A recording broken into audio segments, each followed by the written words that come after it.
Hi everybody. So it's Cameron and Lisa, and we haven't posted a video in quite a while. Retired life is a hell of a lot busier than we thought it would be. But we thought we'd do an update and cover a couple of topics that are sort of interlaced. You probably have seen about a month ago the news that Ecuador invaded the Mexican embassy in the capital in Quito and took out the former vice president of Ecuador. That's all true. And it is illegal in the World Court based on the Vienna Convention. The Vienna Convention was the agreement that all countries, well, I think most all countries signed on to, that basically say one of the things it says is an embassy in a foreign country is to be considered to be the property of that country. For example, in the United States, in DC, there is the Venezuelan embassy, and the Venezuelan embassy in DC is considered the sovereign property of Venezuela. Also, interestingly enough, transportation to and from the airport to the embassy and from the embassy to the airport. So Ecuador, their determination to storm or violate the premises of the Mexican embassy to remove someone is clearly a violation of international law. And it's been covered around the world. Like most things, it's probably sensationalized. But there's more context to it. I used to teach my students that if a complicated issue, if the sound bites can fit on a bumper sticker, you're probably not getting all the information. So let's kind of talk about for a minute the contours of this. And you have to go back several presidential administrations. And I'm also going to talk about beliefs of a lot of people here in Ecuador. And I'll try to identify those as we talk about this. So several administrations ago, the president's name was Rafael Correa. He is currently in exile in Belgium. His wife is a Belgian national, so he's been living there. Yet his political party, the Correistas, still exist here in Ecuador. And currently they control the National Assembly, which is their version of Congress. So Rafael Correa, it is believed by a large number of Ecuadorians, and this is where I'm trying to place it into context and what we hear frequently from Ecuadorians. He did a lot of great things. He also had a reputation amongst a lot of Ecuadorians for corruption and dealing in a less than strenuous manner with the Mexican-based cartels, drug cartels. That is a widely held belief. So, as a factual matter, a significant number of former government officials from the Correa regime have been indicted and tried and convicted of corruption. And right now, the current president, Daniel Noboa, who interestingly enough is a U.S. citizen as well, his father was born in the States, he was born in the States, his son was just born in the States, and our current president, Daniel Noboa, was educated in Ivy League schools in the States. His educational background was all public policy and government. So it's he kind of trained for this job. So the Korea, currently, there are significant corruption investigations going on. And Mexico, the current administration in Mexico, has provided safe haven for a not insignificant number of Ecuadorian former officials who've been, as I said, tried and convicted of crimes against Ecuador. So that kind of sets the stage. It's widely held belief that former administrations had more than cozy relationships, shall we say, with the Mexican drug cartels. And let me speak about that for a minute. Ecuador is on the western coast of the northern part of South America. To the north is Colombia. To the south is Peru. Colombia and Peru, the two largest cocaine producing countries in South America. Ecuador doesn't produce a significant amount of drugs. What they do have are a lot of port cities, and especially the port city of Guayaquil, massive exports coming out of Ecuador, which makes it quite a target for illicit drug exportation. And a statistic I saw recently is that I believe it was 2/3 of the cocaine going to Europe comes out of Ecuador. So cocaine and drugs are brought into Ecuador and then shipped out. That's the value of Ecuador to the drug cartels, is an export hub. So the current administration, you probably saw this not too long ago, is basically at war with the cartels, internal here in Ecuador. So that sets the stage. The former vice president of Ecuador was indicted by the Ecuadorian legal system. He was tried. He was convicted. He was sentenced to jail. He was actually in jail.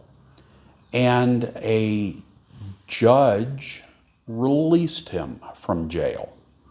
Now, that judge has subsequently been indicted and for corruption. Make of all of this what you will. It's always healthy to have some suspicion in these types of situations down here in South America. However, the former vice president, released from jail by this judge, sought refuge in the Mexican embassy. Mexico let it be known that they would grant this man asylum in the embassy. The current government said, there's another part of the Vienna Convention that says it is also illegal to use your embassy as a refuge for people who have gone through a legitimate legal process and been found guilty. In other words, criminals. Beauty is in the eye of the beholder, I suppose. This man was convicted, went through the legal process here in Ecuador. So they were on the horns of a dilemma. The Ecuadorian government told the Mexican government, let it be known, you're harboring a criminal, this is unacceptable. And when Mexico said, we are going to give him asylum, Ecuador expelled the Mexican ambassador. So Mexico sent transportation down to Quito, the capital, to retrieve the Mexican ambassador. Now remember I said transportation to and from the airport and transportation out of the country is also considered sovereign. So Ecuador figured, okay, they're going to try to sneak this guy out in the SUVs out of the Mexican embassy, take him to the airport with the ambassador, and he'll show up in Mexico. I'm assuming at this point that the government of Ecuador, realizing they're in this internal conflict with the cartels, also a point of law, they back 2 or 3 months ago when the issues with the cartels happened, the government of Ecuador recategorized the cartels as not just criminal organizations, but terrorist organizations. So if this fugitive now being given asylum in the Mexican embassy,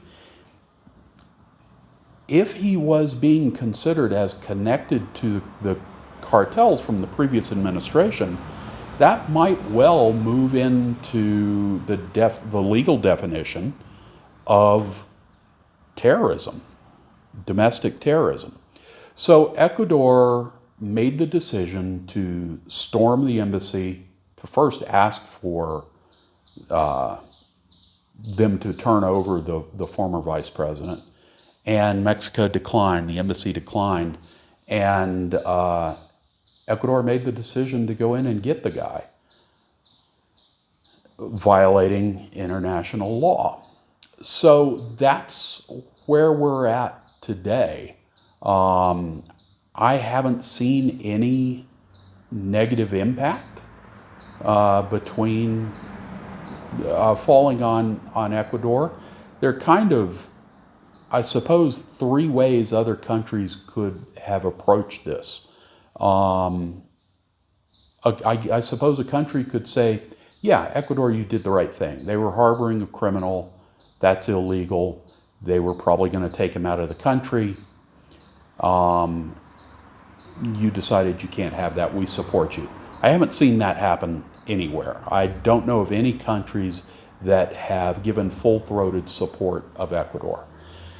Probably the middle ground would be diplomatically. Other countries could say, yeah, that's no bueno. That's not good, violating an embassy. Because realize every other country is relying on the good graces of host countries to not do what Ecuador did.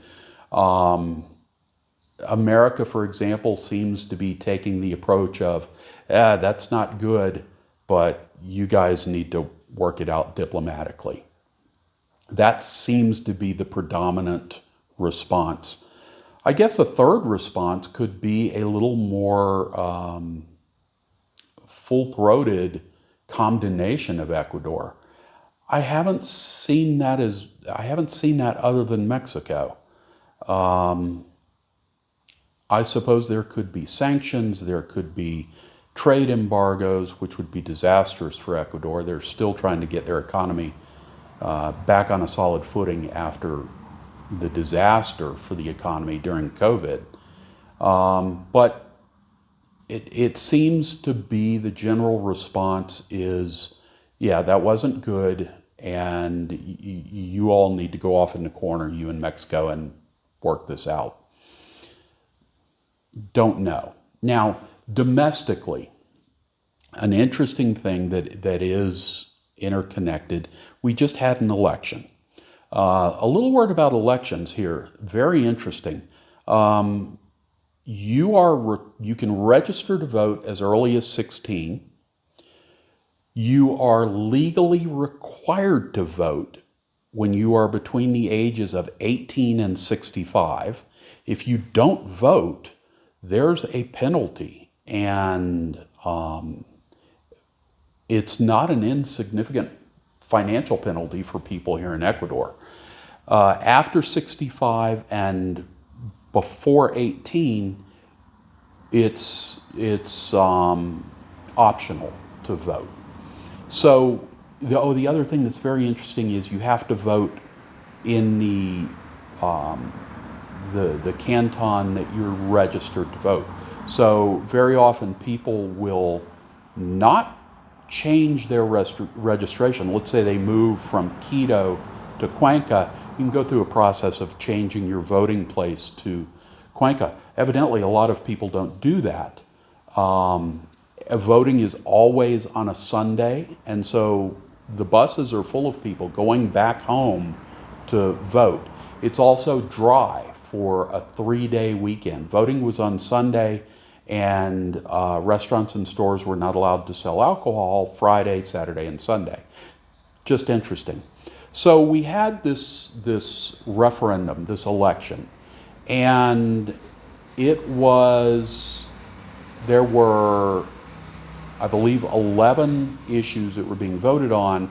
The majority of them were issues based around crime and what the government could and could not do.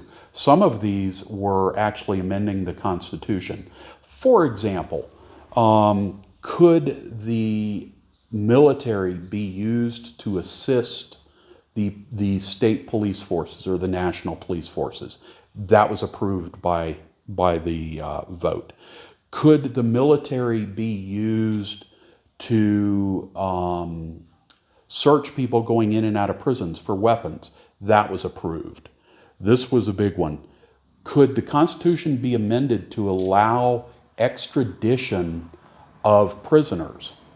What they're really talking about is extraditing drug kingpins to the United States, where they really don't want to be in U.S. prisons. That was approved. Can assets that were gained through illegal means, basically the assets of drug cartels, be seized and used by the state? That was approved. There were several others, but those were the big ones. There were a couple of business and labor issues that were not approved. So these were brought up by the President Noboa. These were his his voting requests, his plebiscite requests, and they were approved overwhelmingly, like 80%. This has to be seen. It can't be interpreted any other way than a massive victory for the current president. He is widespread public support for his approach to dealing with what are now called terrorists, the crime and safety issues in Ecuador. Actually, from my perspective, this is my opinion, very nice to see. But the point is, all of these events that happen, starting with the reclass of the takeover with the TV station in Guayaquil, the designating the cartels as terrorism, the using the military in a state of emergency, all of those actions taken by the president seem to be exceedingly well received by the public. The number one issue that when you talk to Ecuadorians is crime and safety. And they're giving this president a tremendous amount of latitude to deal with the situation.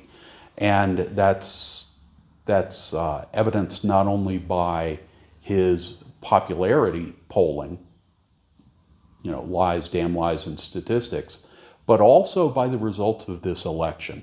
So it appears that his actions, including the storming of the embassy, have been fairly well received by the public.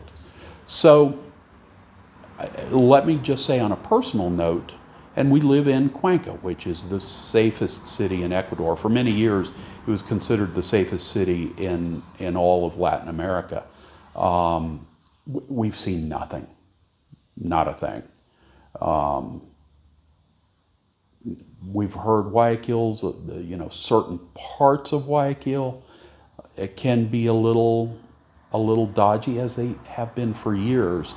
But by and large, the situation in Ecuador, it's the government is ongoing in their pursuit of increasing the security and safety of the country.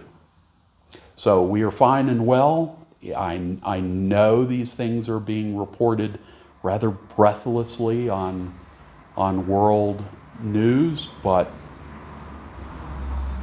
we're just not seeing it here. So I know that was long, tried to be thorough, and we miss all of you, so take care. Ciao, ciao.